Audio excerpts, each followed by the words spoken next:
The most dangerous cognitive trap of the 21st century isn't stupidity. It's the illusion that visibility equals value.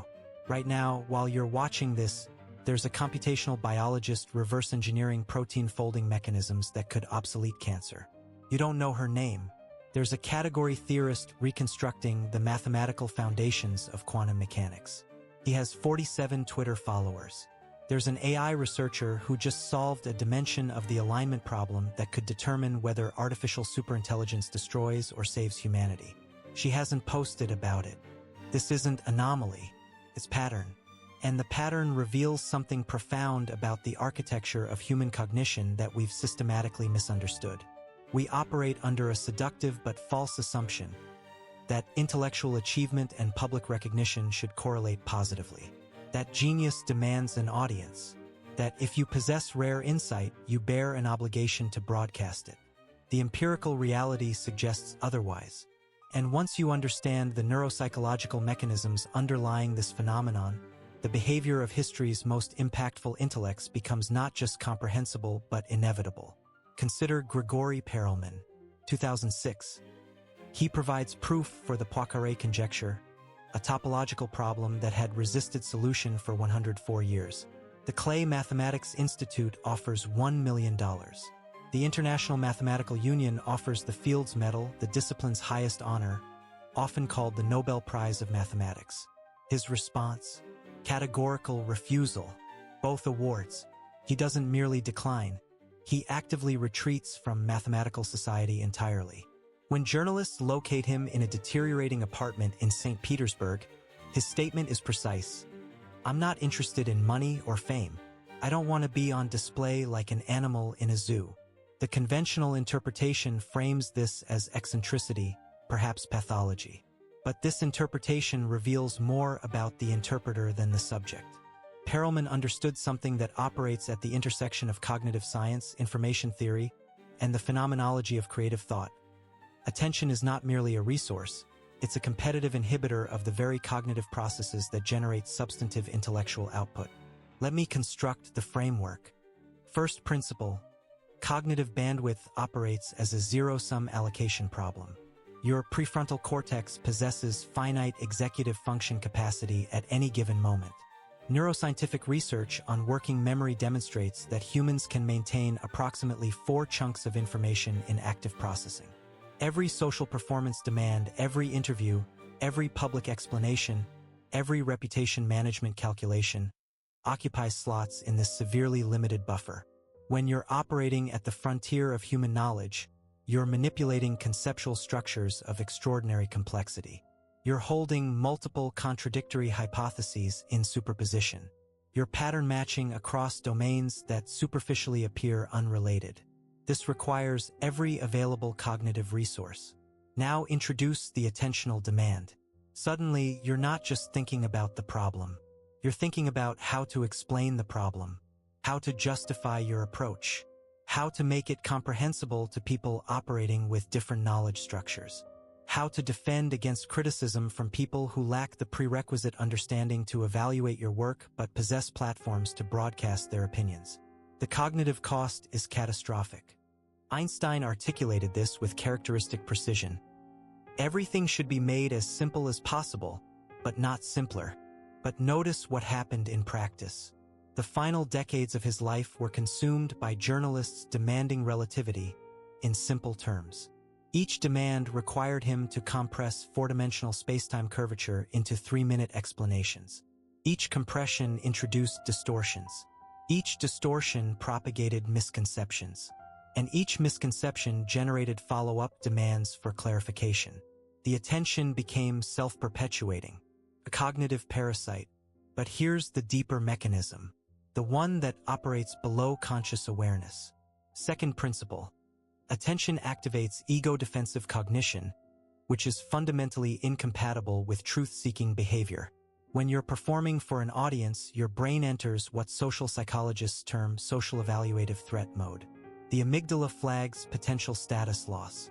Cortisol levels elevate. Your cognitive resources redirect from exploration to defense. You stop asking, what is true? And start asking, how do I appear? This matters because genuine intellectual breakthrough requires sustained tolerance for being wrong. Not wrong in trivial ways. Wrong in fundamental, embarrassing, status-destroying ways. Every revolutionary theory passed through a phase where its creator looked like a fool. Einstein's 1905 papers were initially dismissed. Cantor's set theory was called a grave disease infecting mathematics. Shannon's information theory was ignored for years as mere engineering. These thinkers persisted because they were evaluating their ideas against reality, not against social consensus. The moment you introduce an audience, you introduce a second evaluation function. And that second function, social approval, is far more immediately rewarding than the distant, uncertain reward of being correct. The neuroscience here is unambiguous. Social validation activates the same dopaminergic pathways as cocaine. It's pharmacologically reinforcing. And like any reinforcer, it shapes behavior. You begin, often unconsciously, optimizing for applause rather than accuracy. You can observe this degradation in real time. Watch what happens when a brilliant researcher gains a substantial following. The work shifts, subtly at first. They start asking questions that sound impressive rather than questions that are generative. They make claims with certainty rather than tentativeness. They stop saying, "I don't know," because "I don't know" doesn't perform well. It doesn't generate engagement. It doesn't protect status. But "I don't know" is the origin point of all actual discovery. This is the psychological trap that high-level intellects recognize and actively avoid. They understand that past a certain threshold of cognitive ambition, attention doesn't amplify your work, corrupts it. There's a reason the correlation between IQ and fame inverts above 145. There's a reason Turing died in obscurity. There's a reason Shannon spent decades in quiet labs while far less capable people wrote bestsellers about information theory. And we're just beginning to understand the full cost. Because what I've described so far is merely the resource allocation problem. In the next part, we'll examine something darker. The permanent neurological changes that sustained attention produces. The way it literally rewrites your reward circuitry. The addiction mechanism that even intelligent people cannot consciously override. Because once you understand what happens to the brain under sustained public scrutiny, you'll realize that avoiding attention isn't a personality quirk. It's a survival strategy for preserving the cognitive architecture required for original thought. The neuroscience of attention addiction is more disturbing than most people realize. And what makes it particularly insidious is that intelligence offers no protection. In fact, it may make you more vulnerable. Let me show you what I mean. In 2017, a team of neuroscientists at UCLA conducted an experiment. They put subjects in an fMRI scanner and showed them their own Instagram posts along with the like counts. When subjects saw posts with high engagement, their nucleus accumbens lit up like a Christmas tree. That's the same brain region that activates when cocaine users see drug paraphernalia. The same region that activates in gambling addicts when they win. But here's what's critical. The activation wasn't proportional to the actual number. It was proportional to the number relative to expectation. Your brain doesn't care about absolute validation. It cares about the delta, the surprise, the variable reward. This is operant conditioning at its most effective. And your IQ is irrelevant. A PhD in neuroscience can understand the mechanism perfectly and still be unable to override it. Because this operates below the level of conscious control.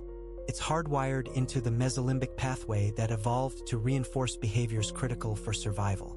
Now imagine you're a researcher who's just published something significant. The first time it gets attention, your brain gets that dopamine hit.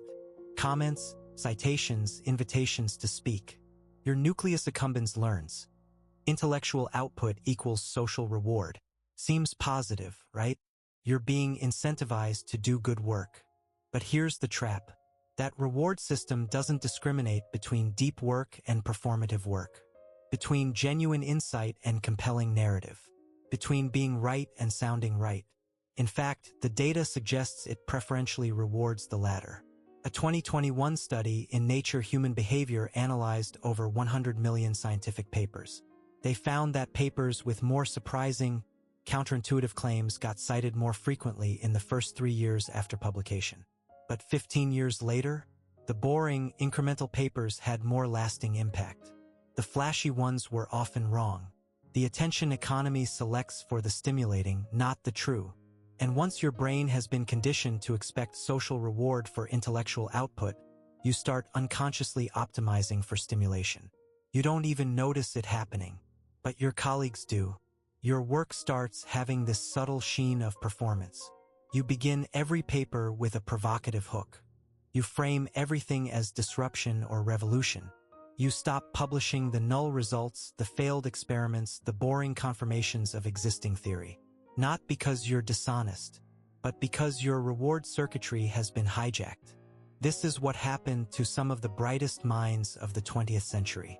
Linus Pauling won the Nobel Prize for Chemistry. Brilliant work. Then he became famous, started giving lectures, built a public platform, and in his later years, he became convinced that megadoses of vitamin C could cure cancer. He promoted this widely, vehemently, despite mounting evidence against it. Why? Because by that point, his identity was fused with being the person who makes revolutionary claims.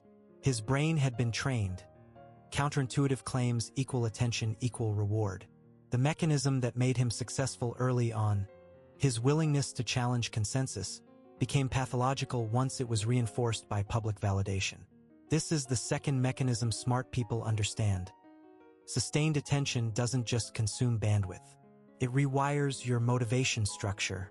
Let me introduce you to the concept of cognitive identity fusion. When you repeatedly receive social validation for a particular type of thinking, your brain begins to encode that thinking pattern as part of your identity. Neural networks that fire together wire together. The pathways connecting "I think about X" and "I receive social reward" become myelinated, efficient, automatic. Eventually, you cannot separate the intellectual pursuit from the social performance. You're no longer asking questions because you're curious. You're asking them because you're the person who asks those kinds of questions. Because that's your brand, your identity, your source of dopamine. The most chilling part? This process accelerates with intelligence. Smarter people are better at constructing post hoc justifications. If you have an IQ of 145, you can rationalize almost anything. You can convince yourself that your desire for attention is actually altruism. That you're not seeking validation, you're educating the public. You're not building a brand, you're making knowledge accessible. And maybe that's partly true. But your brain doesn't care about your stated intentions. Cares about what gets rewarded. And what gets rewarded is not careful, qualified, uncertain exploration. What gets rewarded is confident, decisive, memorable performance.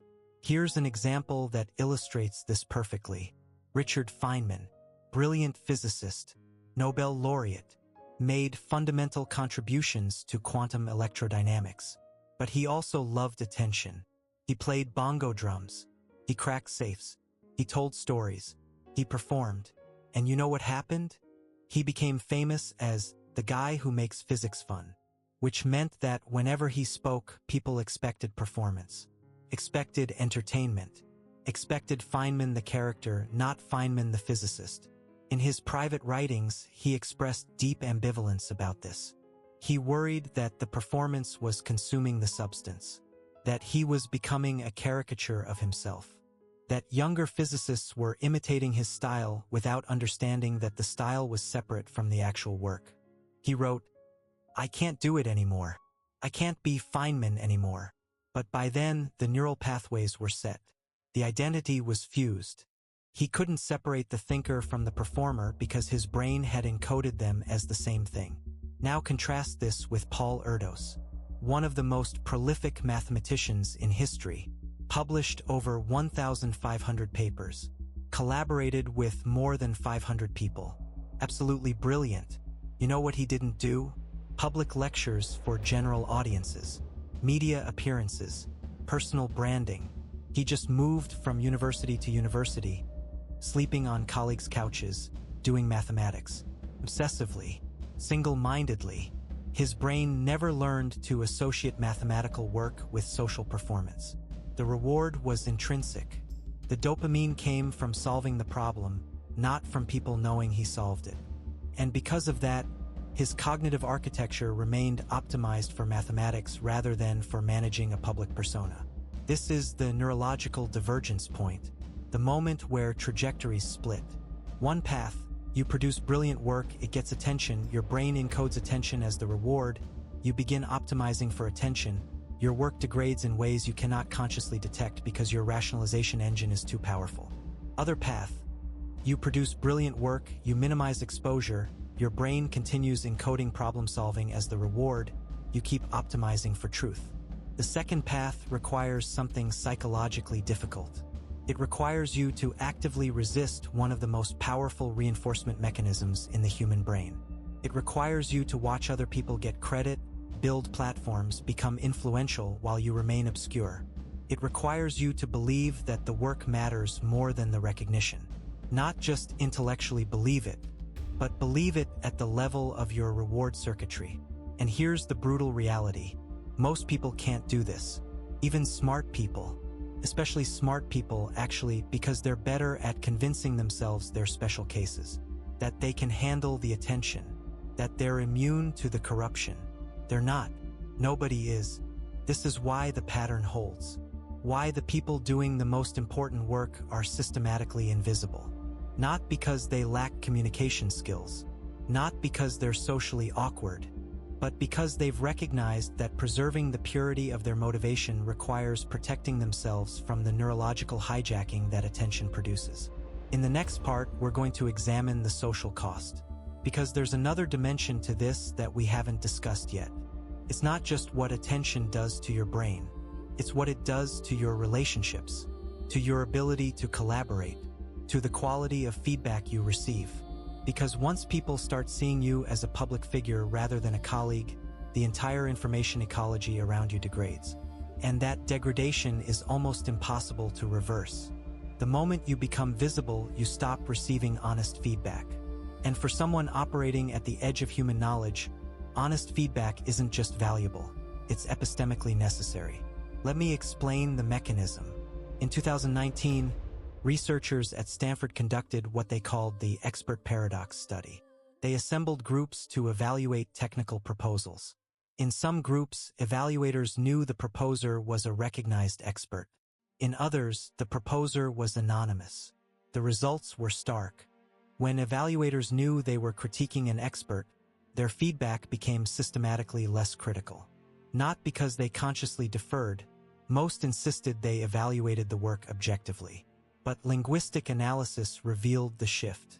Fewer direct challenges, more hedging language, questions framed as requests for clarification rather than potential falsifications. The expert proposals received higher ratings even when researchers deliberately introduced errors. Obvious errors. The kind that anonymous proposals got immediately flagged for. This is what psychologists call the halo effect on steroids. And it doesn't just affect external evaluators. It affects everyone in your orbit. Once you have a reputation, people stop treating your ideas as hypotheses to be tested. They start treating them as pronouncements to be interpreted. Think about what this does to your epistemics. Science progresses through falsification, through adversarial collaboration, through people actively trying to prove you wrong because that's the only way to identify where your model breaks down. Karl Popper built an entire philosophy of science on this.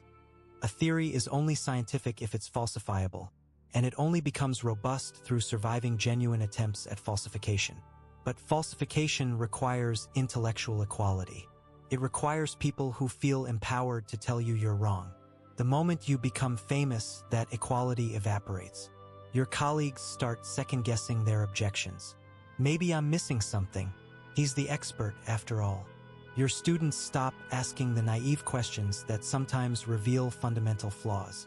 I don't want to look stupid in front of someone of his caliber. Your collaborators start deferring to your judgment even when they have legitimate concerns. Well, if she thinks this approach will work, who am I to argue? This creates an epistemic bubble. And unlike echo chambers, which you can theoretically escape by seeking out different sources, epistemic bubbles are structural. They're built into the social dynamics of expertise and status. Here's a concrete example. Andrew Wiles spent 7 years proving Fermat's last theorem. Worked in complete secrecy, told almost no one. When he finally presented the proof in 1993, it was stunning, revolutionary, and wrong. There was a subtle error in one section. But here's what's important. The error was discovered relatively quickly because Wiles, despite his brilliance, had worked in isolation and then immediately submitted to peer review. The mathematical community could evaluate the work on its merits because Wiles hadn't spent those 7 years building a public platform around himself as the guy who's solving Fermat. Now imagine an alternate scenario.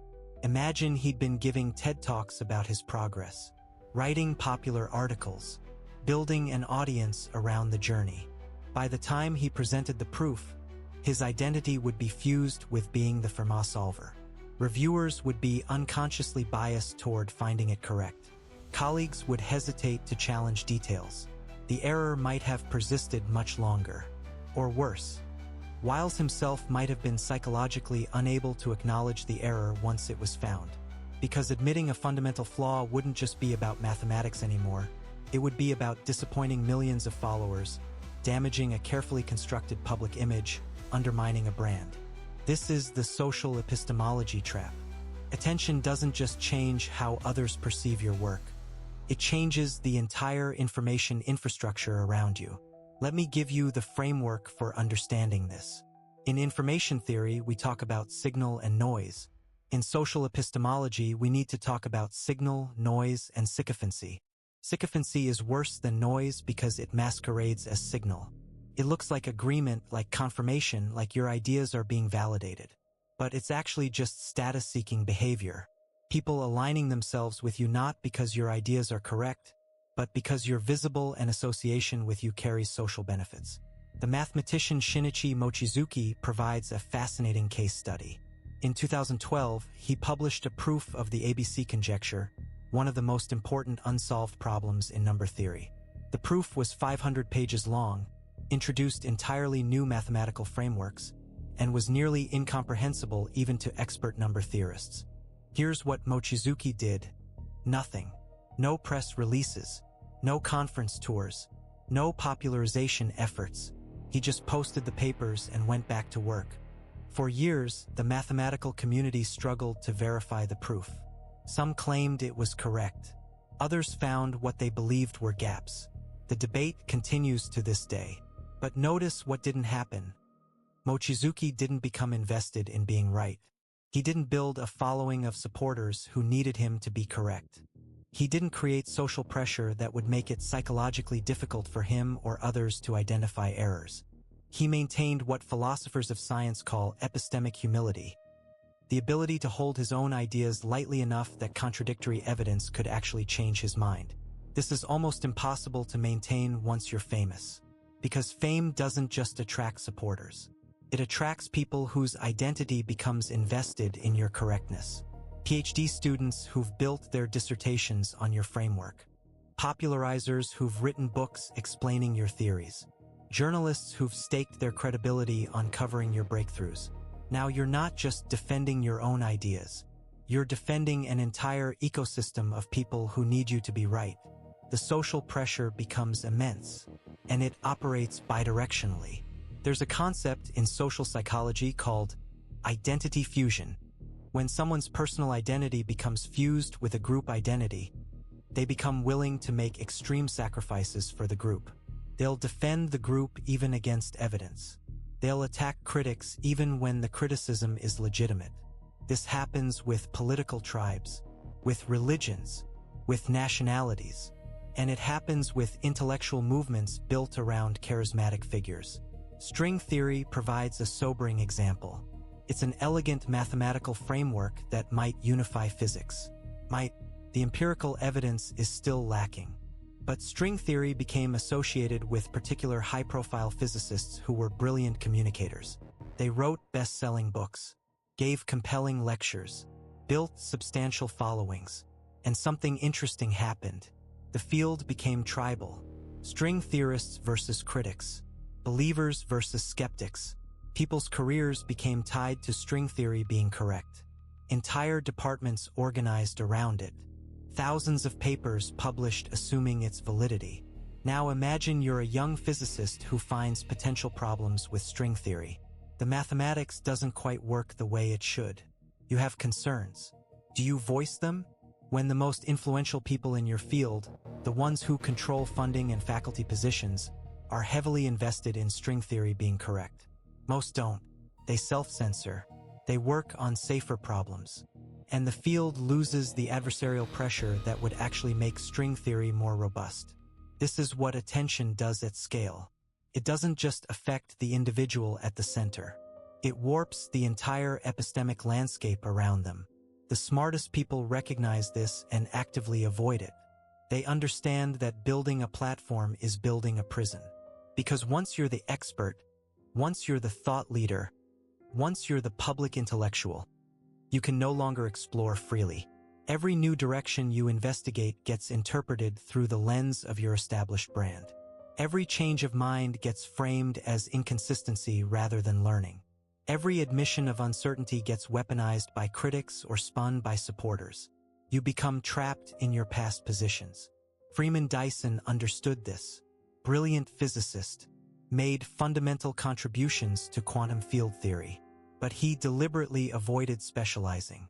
Avoided becoming the expert in any narrow domain. He'd work on physics, then biology, then climate, then space exploration. People criticized this. Said he was unfocused, that he should have concentrated his efforts. But Dyson understood something crucial. The moment you become the world's leading expert on X, you lose the freedom to question the foundations of X. Your identity is too fused with the paradigm.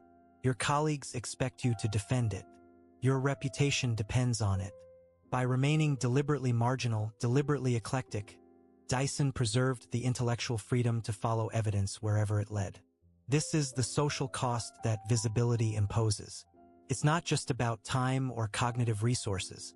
It's about the progressive loss of intellectual freedom, the gradual replacement of genuine collaboration with performance, the transformation of colleagues into audience members.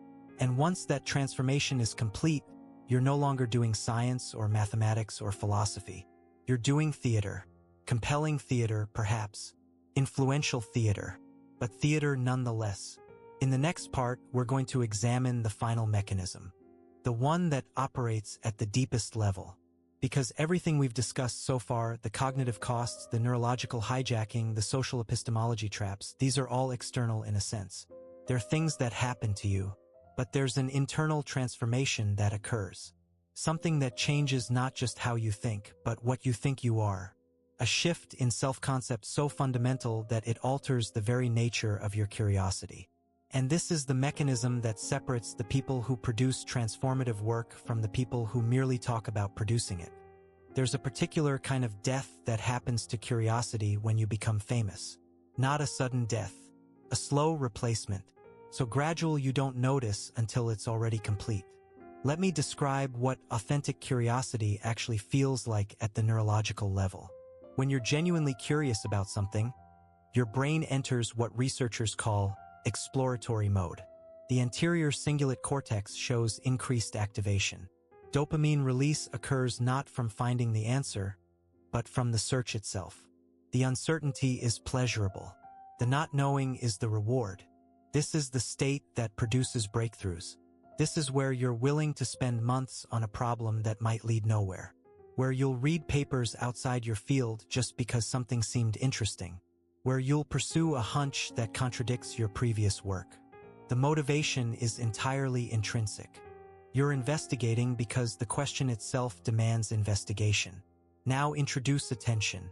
Suddenly, every question you ask is also a performance. Every research direction is also a brand decision. You're not just wondering, is this true? You're wondering, will this make good content? Will this sustain my audience's interest? Does this fit the narrative people expect from me? The shift is subtle, insidious. You can convince yourself you're still driven by pure curiosity. You're just making your curiosity more accessible, more impactful, more relevant, but your brain knows the difference. A 2020 study published in Psychological Science examined what they called audience-oriented cognition. They had subjects solve problems either alone or while being watched. The subjects who were being observed showed decreased activity in the default mode network, the brain regions associated with spontaneous, self-directed thought. Instead, they showed increased activity in the mentalizing network, regions associated with thinking about what others are thinking. Even when the task was identical, the presence of an audience fundamentally changed the cognitive mode. Now scale this up. Imagine every thought you have exists in the context of an audience. Thousands of people, waiting for your next insight, your next post, your next book. Your brain never enters true exploratory mode anymore. The mentalizing network is always active, always monitoring, always performing. This is what happened to Stephen Hawking in his later years. Early career, absolutely brilliant. Revolutionary work on black holes and cosmology. Pure physics, driven by genuine curiosity about how the universe works. But then a brief history of time became a phenomenon. Suddenly, he was the world's most famous scientist. Everything he said became global news. And if you look at his later work, his pronouncements about AI, about aliens, about the future of humanity, there's a qualitative shift. These weren't careful, hedged scientific hypotheses. They were broad, provocative claims designed to capture attention. Were they wrong? Not necessarily, but they came from a different place. They came from what will make headlines, rather than what does the evidence suggest. Hawking himself seemed aware of this. In private conversations, colleagues reported that he was more uncertain, more nuanced. But in public, he had to be Hawking, the oracle, the genius who had answers. The attention had transformed his relationship with his own curiosity. This is the deepest cost, the one that's almost impossible to reverse once it's occurred. Because curiosity isn't just a behavior, it's an identity structure. It's how you relate to the unknown. Children are naturally curious because they haven't yet developed a self-concept that needs protecting. They can ask stupid questions because they don't yet have a reputation for being smart. They can be wrong because being wrong doesn't threaten their identity. Then we grow up. We develop expertise. We build reputations. And slowly, unconsciously, our relationship with curiosity changes. Instead of, I wonder why, it becomes, I should probably know this already. Instead of, I don't understand, it becomes, let me explain it in a way that makes it seem like I understand. There's a particular kind of death that happens to curiosity when you become famous. Not a sudden death, a slow replacement, so gradual you don't notice until it's already complete. Let me describe what authentic curiosity actually feels like at the neurological level. When you're genuinely curious about something, your brain enters what researchers call exploratory mode. The anterior cingulate cortex shows increased activation. Dopamine release occurs not from finding the answer, but from the search itself. The uncertainty is pleasurable. The not knowing is the reward. This is the state that produces breakthroughs. This is where you're willing to spend months on a problem that might lead nowhere, where you'll read papers outside your field just because something seemed interesting, where you'll pursue a hunch that contradicts your previous work. The motivation is entirely intrinsic. You're investigating because the question itself demands investigation. Now introduce attention. Suddenly, every question you ask is also a performance. Every research direction is also a brand decision. You're not just wondering, is this true? You're wondering, will this make good content? Will this sustain my audience's interest? Does this fit the narrative people expect from me? The shift is subtle, insidious. You can convince yourself you're still driven by pure curiosity.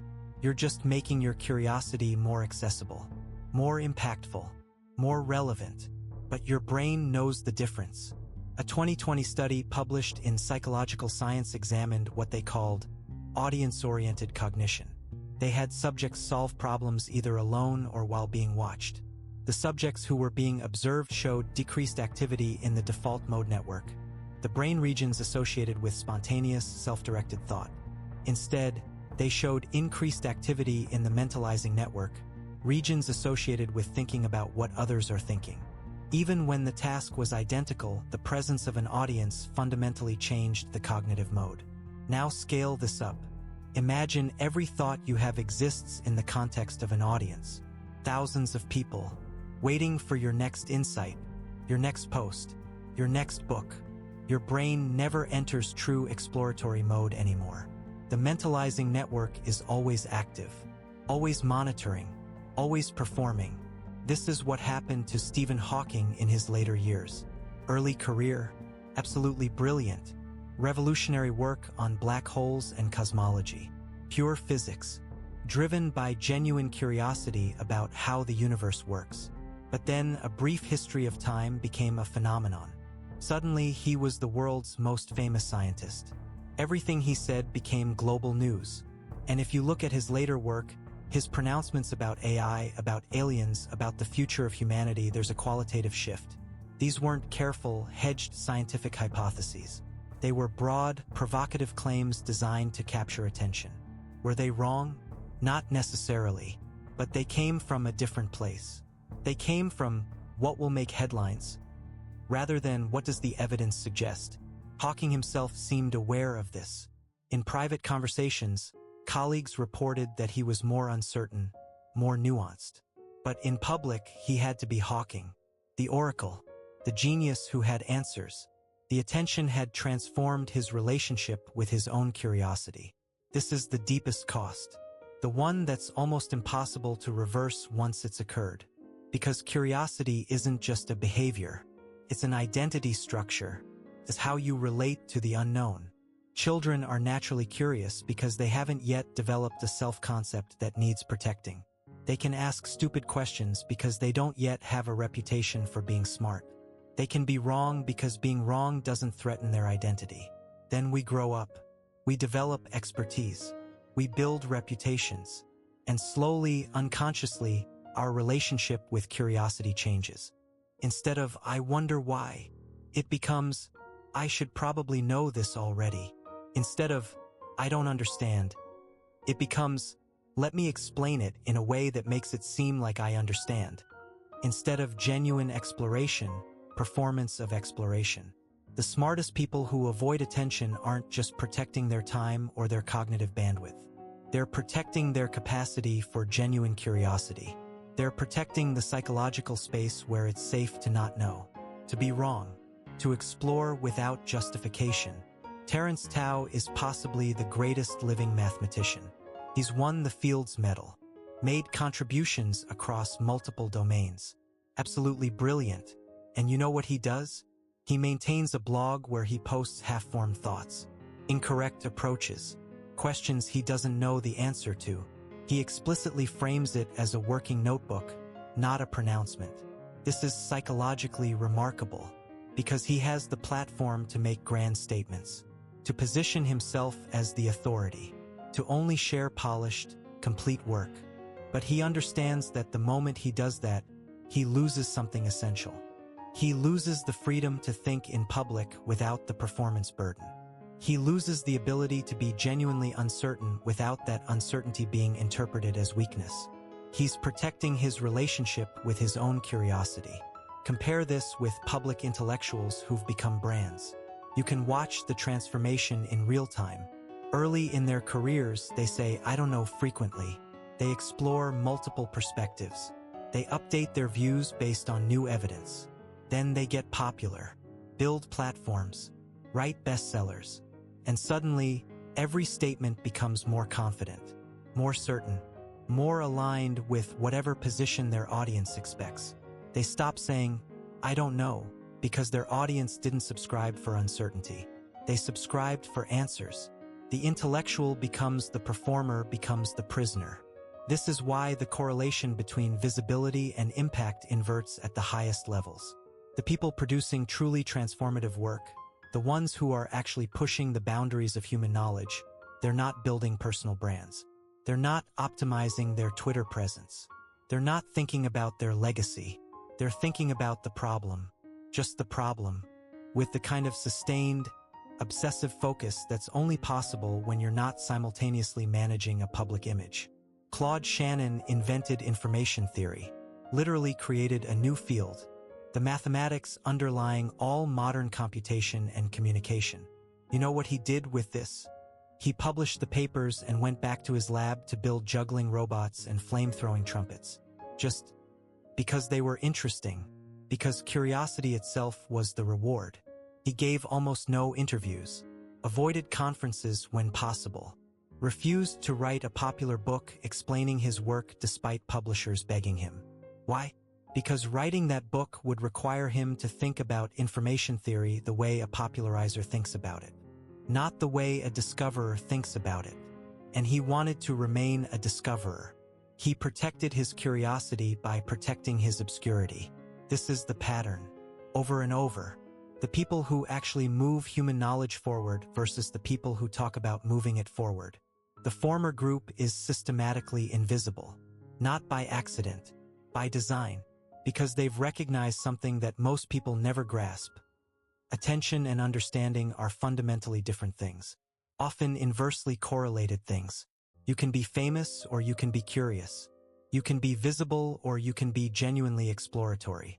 You can build a platform or you can maintain the psychological freedom required for original thought. But you cannot do both. The architecture of human cognition doesn't allow it. The neurological mechanisms we've discussed, the reward hijacking, the social evaluative threat, the epistemic bubble formation, the audience-oriented cognition, these aren't bugs you can overcome with sufficient discipline. They're features of how attention shapes brain function. And the smartest people, the ones operating at the absolute frontier of human capability, they understand this at a level that goes beyond intellectual knowledge. They understand it viscerally, in their bones. So they make the trade. Consciously or unconsciously, they choose obscurity. They choose the freedom to be wrong, to be uncertain, to explore without justification. They choose the preservation of genuine curiosity over the gratification of public validation. And in making that choice, they preserve the very thing that makes them capable of producing work that actually matters. Because in the end, the question isn't whether smart people avoid attention. It's whether you're willing to make the same trade they are. Whether you're willing to value the work over the recognition, the discovery over the credit, the truth over the applause. Most people can't. Most people won't. And that's fine. The world needs communicators and popularizers and public intellectuals. But it also needs the invisible ones. The ones in labs and libraries and coffee shops, thinking thoughts no one will ever attribute to them. Solving problems no one's watching them solve. Being wrong in private so they can eventually be right in ways that transform everything. Those are the people changing the world. You just don't know their names yet. And if they're smart, if they understand what we've discussed here, you never will. If this changed how you think about intelligence, visibility, and the nature of intellectual work, then it did what it was supposed to do. The question now is, what do you do with this understanding? Do you continue optimizing for attention? Building platforms? Measuring success by followers and engagement? Or do you start protecting something more valuable, the capacity for genuine curiosity, for sustained deep work, for thought that serves truth rather than performance? There's no right answer, just different costs. But now at least you can see them clearly. If you found this valuable, the most intellectually consistent thing you could do is not share it. Not because the ideas aren't worth spreading, but because sharing is a form of performance. And performance is exactly what we've been discussing as the enemy of genuine thought. But I'm not that precious about it. Share if it's useful. Don't if it's not. Either way, the work continues. In labs and libraries and quiet corners. By people you've never heard of. Solving problems you don't know exist yet. And that's exactly how it should be.